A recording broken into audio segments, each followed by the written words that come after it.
Benvenuti al Meteo. Anticiclone africano ancora ben saldo, sole prevalente, qualche temporale e clima caldo. Il dettaglio di venerdì 25 giugno. Sul Veneto tanto sole su tutti i settori della nostra regione. Il cielo sarà sgombro da nubi o al massimo con qualche locale velatura. Nella seconda metà della giornata su pedemontane e zone limitrofe nuvolosità in aumento con alcuni acquazzoni, specie verso sera.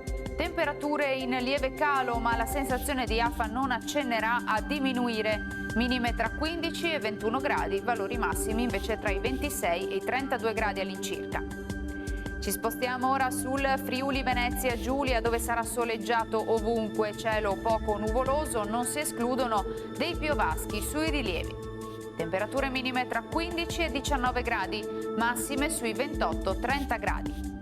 Infine ci spostiamo sul Trentino Alto Adige, dove sarà inizialmente soleggiato dappertutto, al pomeriggio occasionali temporali sui settori più settentrionali.